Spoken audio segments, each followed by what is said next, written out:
ஹர ஹர சங்கர ஜெய ஜெய சங்கர. தெய்வத்தின் குரல் முதல் பகுதி.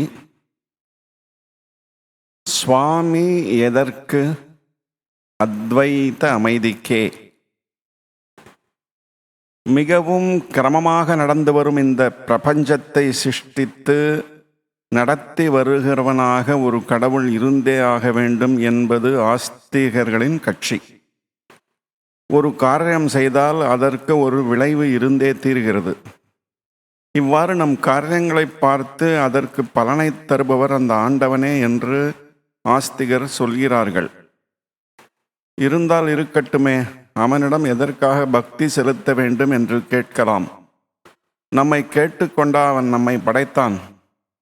அவன் நம்மை படைத்ததால் நமக்கு கஷ்டங்கள் தானே இருக்கிறது, அவனிடம் பக்தி எதற்கு என்று ஆட்சேபிக்கலாம். கஷ்டங்களை தீர்க்கவும் அவனால் முடியும், அதற்காக பக்தி செலுத்துங்கள் என்று ஆஸ்திகர் சொன்னால் மற்றவர்கள் அதையும் ஆட்சேபிக்கலாம். நாம் பிரார்த்தனை செய்தால்தான் அவன் கஷ்டத்தை போக்குவான் என்றால் உங்கள் சுவாமி நீங்கள் சொல்வது போல் கிருபாசமுத்திரமாக இல்லை என்றே அர்த்தம் எனலாம். இன்ன காரணத்துக்காக இந்த விளைவு என்று அவன்தான் பலனை தருகிறான் என்கிறீர்கள். அப்படியானால் நம் பாபத்துக்காக அவனே தண்டனையாக கஷ்டத்தை தரும்போது அதை மாற்றும்படி நாம் பிரார்த்தனை செய்யலாமா என்றும் கேட்கலாம். மகானாகிய நீலகண்ட தீட்சிதர் தம்முடைய ஆனந்த சாகர ஸ்தவத்தில் இதற்கு பதில் சொல்லுகிறார். அம்மா மீனாட்சி, உன்னிடம் எதையும் சொல்லவே வேண்டாம், சகலமும் தெரிந்தவள் நீ. ஆனாலும் உன்னிடம் கஷ்டங்களை வாய்விட்டு சொல்லாவிட்டால் மனம் புண்ணாகிறது. வாய்விட்டு சொல்லிவிட்டாலே தற்காலிகமாக ஒரு ஆறுதலாக தெம்பாக இருக்கிறது. அதனாலேயே உனக்கு எல்லாம் தெரிந்திருந்தாலும் நான் என் குறைகளை சொல்கிறேன் என்கிறார். கஷ்டங்களை சொல்லிக்கொள்ளாமல் யாராலும் இருக்க முடியாது. வெளிப்பட சொன்னாலே அதில் ஒரு நிம்மதி பிறக்கிறது. கண்ட இடத்தில் போய் சொல்லிக்கொள்ளாமல் கேட்பவர்கள் எப்படி எடுத்துக்கொள்வார்களோ என்று இல்லாமல் பகவானிடத்தில் கஷ்டத்தை சொல்லிக்கொள்ளலாம். அவன் கிருபா சமுத்திரமாக இருந்து நாம் கேட்காமலே கஷ்ட நிவர்த்தி தந்தாலும் சரி, அல்லது பலனை தரும் பலதாதா என்ற முறையில் நம் பாவத்திற்கு தண்டித்தே தீருவான் என்றாலும் சரி, அல்லது கஷ்டத்தை மாற்றாமலே அதை தாங்கிக் கொள்ளும் பக்குவத்தை நமக்கு தந்தாலும் சரி, அவனிடம் முறையிட்டு கொள்வதே நமக்கு ஓரளவு சாந்தி. ஆனால் வாஸ்தவத்தில் நான் ஈஸ்வர பக்தி என்று சொல்வது நம் கஷ்ட நிவர்த்திக்காக பிரார்த்திப்பதை அல்ல, அல்லது நமக்கு சந்தோஷ வாழ்வை தந்தவனுக்கு நன்றியாக பக்தி செலுத்த வேண்டும் என்றும் சொல்லவில்லை. நான் அப்படி சொன்னால் மரம் வைத்தவன் ஜலம் ஊற்றத்தான் வேண்டும், நம்மை படைத்தவன் நமக்கு நல்வாழ்வு தரத்தான் வேண்டும், அது அவனது கடமை, அதற்கு என்ன நன்றி என்று யாராவது ஆட்சேபிக்கலாம். ஆகவே இதற்கெல்லாம் நான் பக்தியை சொல்லவில்லை. பின் எதற்கு சொல்லுகிறேன் என்றால், இப்போது கஷ்டம் சந்தோஷம் என்ற 2 வார்த்தைகளை சொன்னேனே, அந்த இரண்டுமே மனசை ஆட்டுவிப்பவைதான். மனம் ஆடாமல் இருப்பதுதான் உண்மை ஆனந்தம். மற்ற சந்தோஷங்கள் எதுவும் நிரந்தரமானவை அல்ல. தூங்கும்போதும் ஜடமாக பிரம்மை பிடித்திருந்தாலும் கஷ்டம் சுகம் இல்லைதான். ஆனால் அப்போது ஆனந்தமாக சாந்தமாக இருக்கிறோம் என்றும் தெரிவதில்லை. மனசில் அலை எழாமல் இருக்க வேண்டும். அதே சமயத்தில் அமைதியாக இருக்கிறோம் என்ற பூர்ண ஞானத்துடன் அப்படி இருக்க வேண்டும். அந்த நிலை வந்துவிட்டால் நமக்கு ஈடு இணை இல்லை. மனசு என்று ஒன்று இருந்து அதிலே எண்ணங்கள் தோன்றுகிறபடியால் தான் பரமாத்மாவுக்கு வேறாக ஜீவாத்மா என்ற நாம் இருக்கிறோம் என்ற எண்ணமே உண்டாக முடிகிறது. மனசு நின்றுவிட்டால் இந்த பேத புத்தி போய்விடும். பரமாத்மாவுக்கு வேறில்லாத அத்வைத்தம் என்கிற பெரிய நிலை நிறைந்த நிலையில் அப்படியே ஆடாமல் அசையாமல் இருந்து விடுகிறோம். சாந்தி, அமைதி வேண்டும் என்றே நாம் மனசை நிறுத்தினாலும் அதன் பலன் அகண்டகாரமான அத்வைத அனுபவமே ஆகிறது. இந்த நிலை வருவதற்கு அந்நிலையில் உள்ள ஒன்றை தியானித்து கொண்டே இருக்க வேண்டும். நாம் ஒன்றையே நினைத்து கொண்டிருந்தால் அந்த நினைவு நம்மை அதுபோலவே உருவாக்கி விடுகிறது. இதை விஞ்ஞான ரீதியில் கூட ஒப்புக்கொள்ளுகிறார்கள். இந்த ரீதியில் அமைதிக்கு, ஆனந்தத்துக்கு ஒரு லட்சிய உதாரணமாக இருப்பது சுவாமிதான்.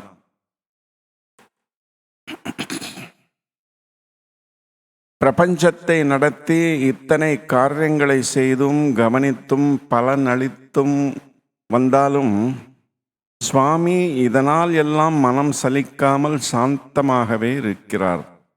ஈஸ்வரனை ஸ்தாணு என்பார்கள். கட்டை மரம், பட்ட கட்டை என்று அர்த்தம். உயிரோட்டம் உள்ள மரம்தான், ஆனாலும் உணர்வில்லாத மாதிரி இருக்கிறது. இந்த கட்டையை சுற்றி கொண்டிருக்கும் கொடி அம்பாள்.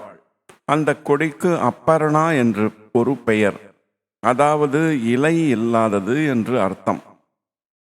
உயிரோட்டத்துடன் ஆனால் உணர்ச்சி கொந்தளிப்புகள் இல்லாத பராசக்தி என்ற கொடியானது உயிரோட்டம் இருந்தாலும் உணர்ச்சி இல்லாதது போலிருக்கும் பரம்பொருளை சுற்றி கொண்டிருக்கிறாள். சுவாமி என்று நினைக்கும் போதே ஞானம், சாந்தம் என்ற இரண்டு பாவமும் நம் மனசிலும் வருகின்றன. எனவே சுவாமியை தியானம் செய்ய செய்ய இந்த ஞானம், சாந்தம் இந்த இரண்டும் நமக்கு நன்றாகவே சித்திக்கின்றன. இதற்கே சுவாமி வேண்டும், அவரது ஸ்மரணையான பக்தி வேண்டும் என்கிறேன்.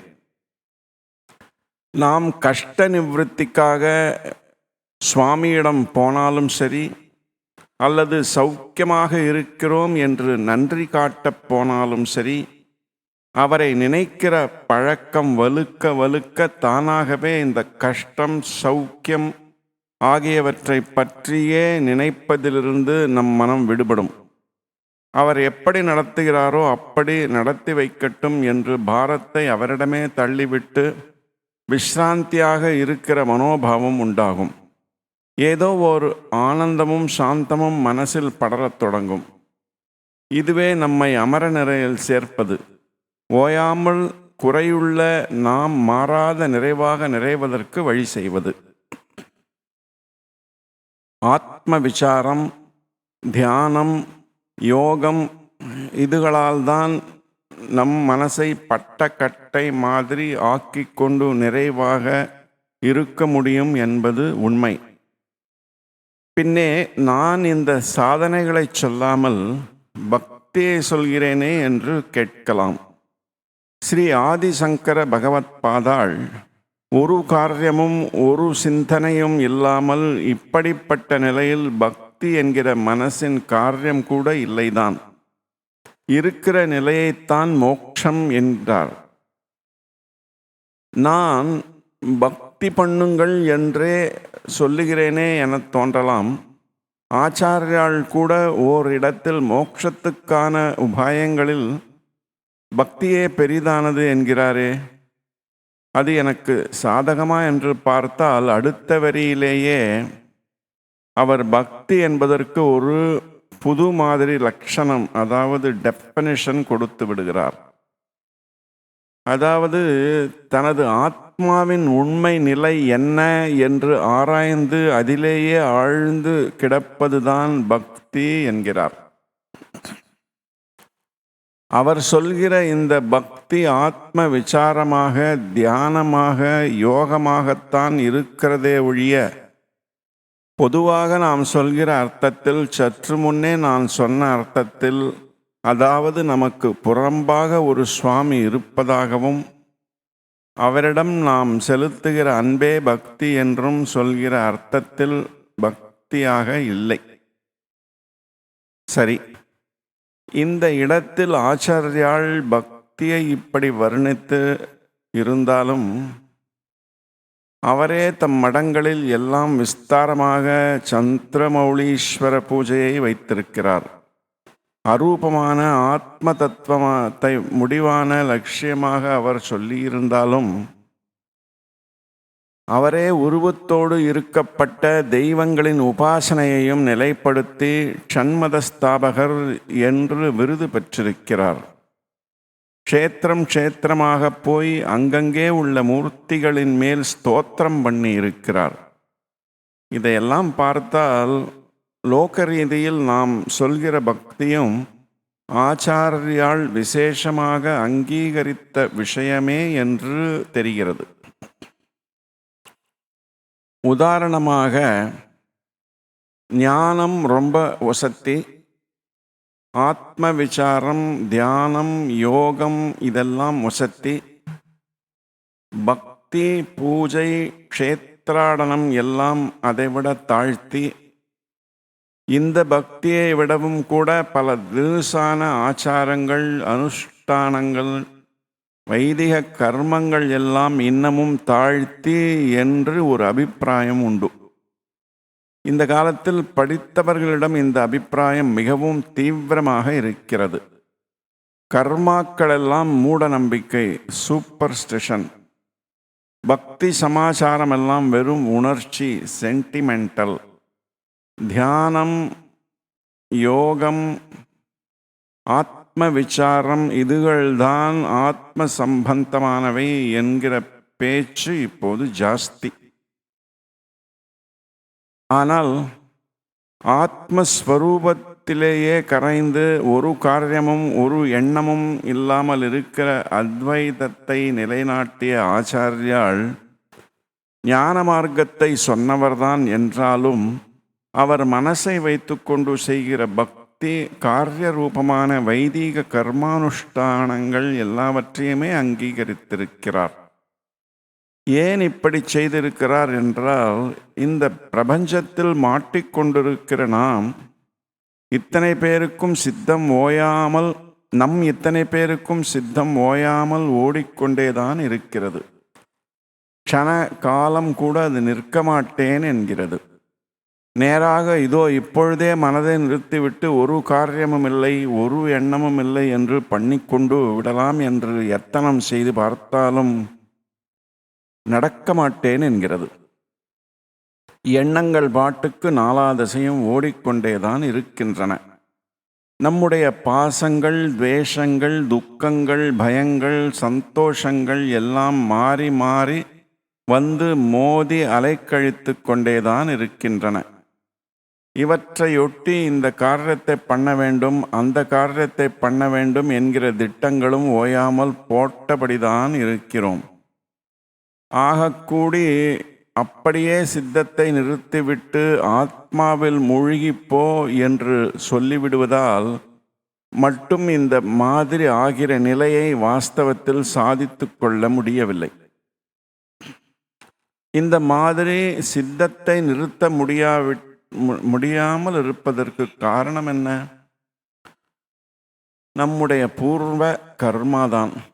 பல தினசான தப்பு தண்டாக்கள், பாபங்கள் ஜன்மமாக பண்ணிவிட்டோம். அந்த பாபங்கள் தீருகிற மட்டும் நமக்கு ஆத்மானுபவம் என்கிற பேரானந்தம் சித்திக்காது. கர்மாக்களுக்கெல்லாம் பலன் தருகிற பலதாதாவான ஈஸ்வரன் நம் பாபத்துக்கெல்லாம் தண்டனை கொடுத்து தீர்த்து வைத்த பிறகுதான் நமக்கு அந்த சாஸ்வதமான பேரின்பம் கிடைக்க முடியும். பாபத்தை எப்படி தீர்த்து கொள்வது என்றால், புண்ணியத்தால் தான் தீர்த்து கொள்ள முடியும்.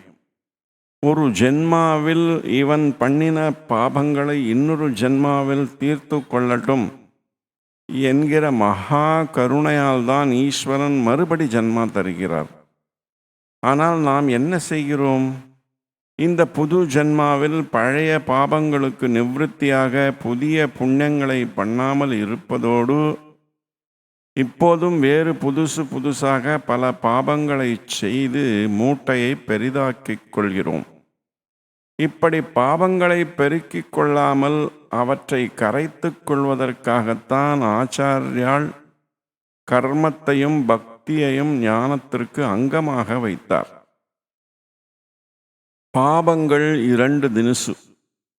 ஒன்று சரீரத்தால் செய்த பாப கர்மா, இன்னொன்று மனசினால் செய்த பாப சிந்தனை.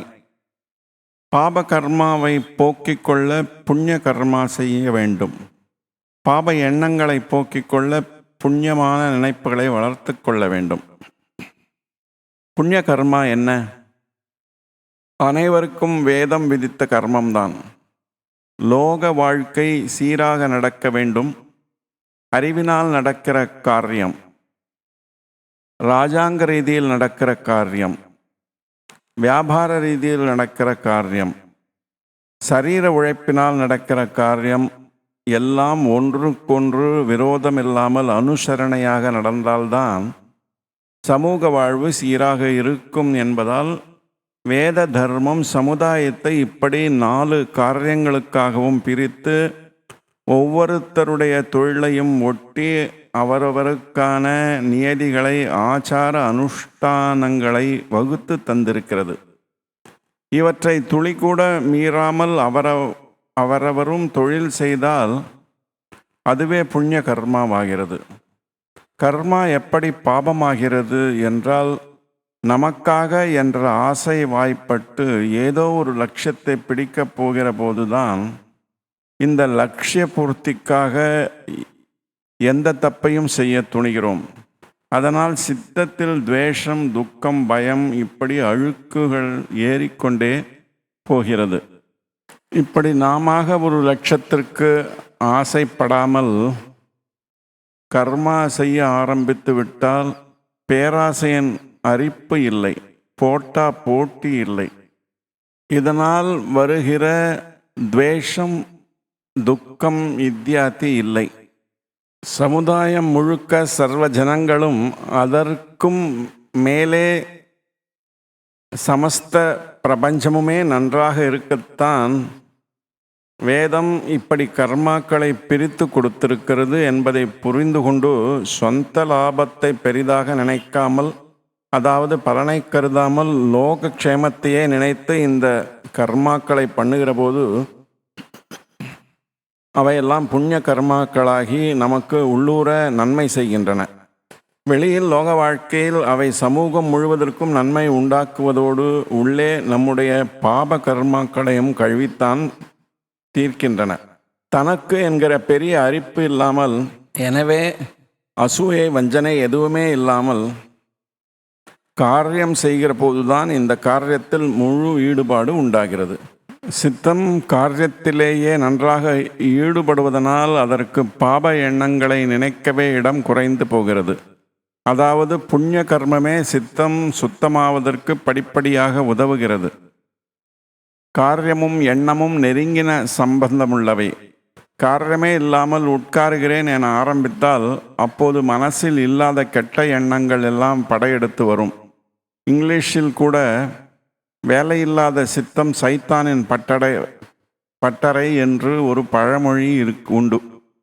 ஆகவேதான் சித்தம் நின்று அத்வைத ஞானம் சித்திக்க வேண்டுமானால் அதற்கு முன் அந்த சித்தம் சுத்தம் பட வேண்டும்.